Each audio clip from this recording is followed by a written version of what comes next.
Yes, YouTube, I hope that you're good. It's Ben Hawks of At The Coach Consultant, and today I'm be covering the topic, and that is pain.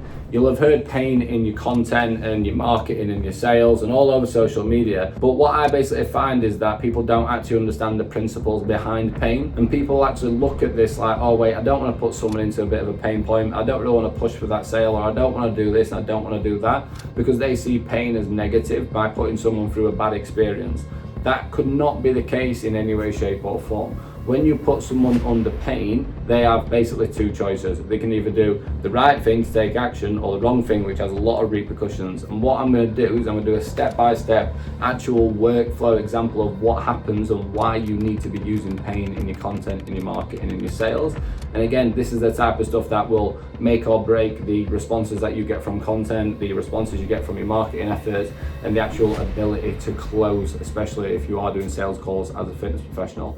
Again, this is an example that I built from our own community. It went down really, really well. People loved it, people understood it. So I'm really, really hoping that you'll be the same by the end of this video. I'm not hoping, I guarantee it. So watch until the end. Right, so really quickly, before I dive into the actual breakdown in a second on the board, you've got to understand these points. So you've got three areas where someone's going to get to a point of taking action. You've got point number one, where we have got value. So are you creating value and throughput, which they are actually interested in, right? Number two, you've then got interest.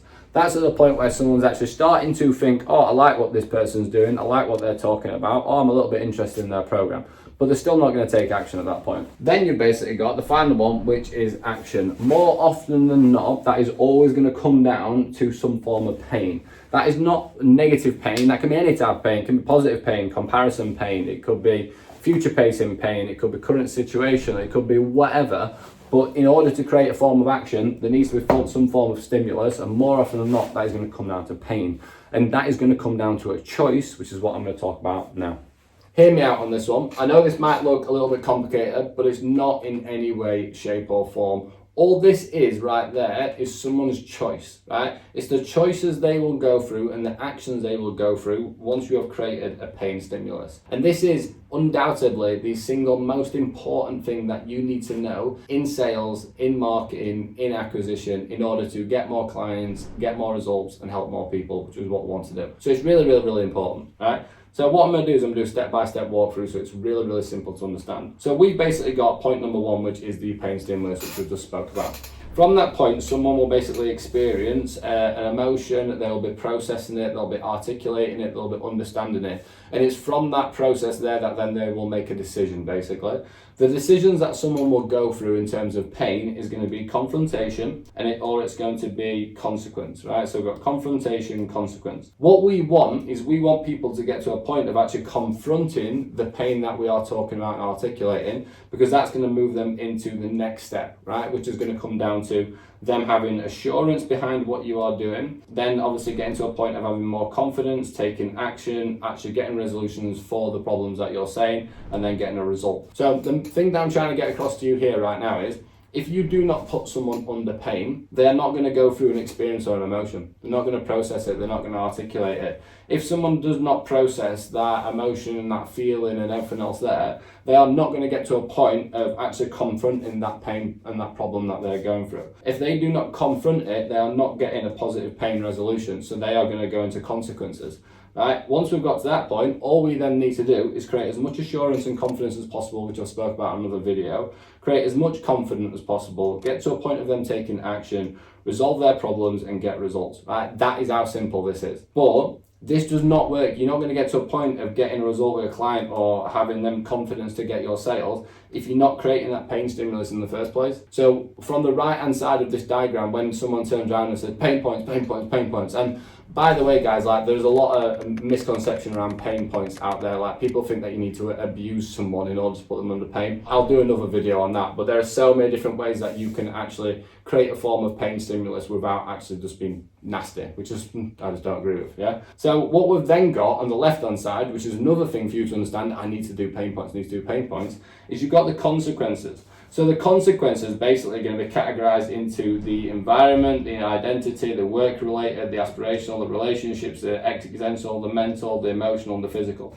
So if they do not take action and confront the pain that you are speaking about, the consequences to them is the fact that they are going to have less identity, worse environment, poor work-related structures, we've got poor relationship, poor aspirations, we've got poor mental health, we've got poor emotional health, we've got poor physical health. That should answer the question for you there straight away, is when I'm talking about pain points, I'm doing this because I want to help people. Right? When I'm talking about all this stuff that I'm doing in these videos and everything else on that side, I'm doing it because I genuinely want to help people. Like, people will be watching some of these videos and thinking, I'm not doing that, or I'm not at that point, or I'm this, I'm that, or oh my God, I'm maybe doing it wrong at the moment. And I'm doing that because I want people to reflect and look at doing it right. So for me, I need to come in and create as much value, as much pain, and as much comparison as possible, because I know if I put someone under pain when they're watching these videos, they're going to get to a point of thinking, actually, I want to confront these problems, I want to do it right, I want to scale my business, I want to create a future that I want for the rest of my life. Right? But I also know if people do not do it right, they are going to have all of these problems, and that's you guys watching these videos. Like, this is why you do what you do. So when we're looking at pain point marketing and pain point sales, it's not about coming in and going, right, I just need to abuse someone. You're doing this because you need them to confront their own pain. You're doing this because you need them to basically not go into a point of this cycle of consequences. Because what happens from that point, guys, this is where it gets really, really, really bad. Right? You've got escapism. People will get to a point of basically just completely ignoring the fact that they even have these problems, or just trying to escape that situation in every way possible, right? Rather than confronting it. You've then got avoidance. People are going to avoid the fact that they have a problem. They're going to get to a point where even though they are in pain, they are not allowing themselves to actually process it and confront it. If someone is getting to a point of doing that on repeat, so this could be someone's poor mental health, it could be poor performance, it could be body fat, it could be lack of muscle, it could be whatever it is. If someone has gone through all of these consequences over and over and over and over and over and over and over again, and they are escaping and they are avoiding, they will get to a point of neglect, giving up, actually deteriorating, and that is the type of stuff that leads to depression, right? So when we're looking at pain in marketing, pain in content, pain in sales, articulated in the right way, are you doing it for the sake of just making money? No, you're doing it because you do not want people to feel like this. You do not want people to get to a point of thinking, right, I can't even confront my problems, so I'm just going to have loads of consequences, I'm going to experience all this on repeat. Escapism, avoidism, and getting to a point of deterioration and depression. You're doing this because you genuinely want to help people, but you're also doing this because you need people to come in and actually confront what they are doing, right? And the final point to this overview model is, if someone is getting to this point now where they're in this cycle, because this is what this, right, imagine that, it's like this, it's continuous, and it just does not stop, does not stop, does not stop, does not stop. What happens is, every time that they get to a point of coming back into that pain, the experience and the emotion that they will feel behind that will be 10 times greater than the first time. So it's like when someone starts putting body fat on, for example, and at first they're like, oh, I need to lose a bit of weight, lose a bit of weight. And then someone's years down the line and someone's talking about these issues, that is going to be like 10x the level of like emotional experience and response they're going to have from that. So if we do not put people in these situations of pools of pain and creating and articulating our message in the right way, people are going to get to a point of being in a really, really bad cycle, right?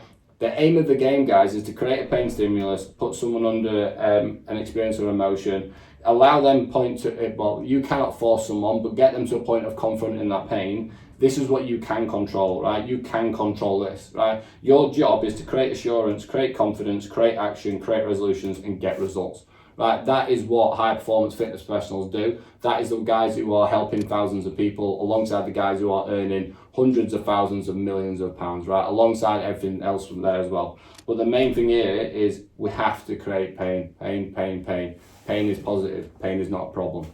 The only time that I do not like people using pain points and problems is when they are pointing out pain points and problems for someone and claiming that they can resolve them in their program and then not actually doing it. I do not agree with that in any way, shape or form. If you are talking about a pain point or a problem and you know that you can actually solve that problem for that person, if they get to a point of confrontation like we've just spoke about, then you are doing the right thing for someone. Because if someone is confronting pain and you know that you've got resolutions and they're going to get results, you're going to change that person's life, right? Whereas if you are creating pools of pain, putting people under these experiences, then obviously them getting to a point of consequences, but they're coming into this cycle and you're not doing anything about it, what you're going to have is you're basically be putting assurance in, a confidence in, action in, but then not putting resolutions in. So you'll have someone paying you while running over everything else into that side.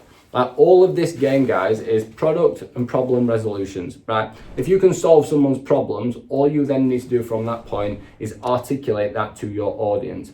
These are the pain and experiences that you are going through right now. These are the solutions that I have created. And finally, this is all the results, feedback, evidence, and testimonials that I've created off the back of this. So for example, with me, if you went onto my Instagram story and on my highlights, I've got results, feedback, testimonials, screenshots. I've got hundreds on there. So when I'm coming in and talking about these points and the concept of do it right is because I've got a lot of assurance and confidence behind what I'm saying. So I know that from this point, I need to get people comparing and reflecting and looking at what they're doing to see, right, what type of future do I want? Because if I keep repeating the same thing over and over and over again, there's going to be consequences to that. So I hope that you've enjoyed this video. Again, if you want to like, if you want to comment, if you've got any requests, I'd really love some feedback on this video because I'm actually really looking forward to actually filming it. And I'll see you next time, guys. Thank you.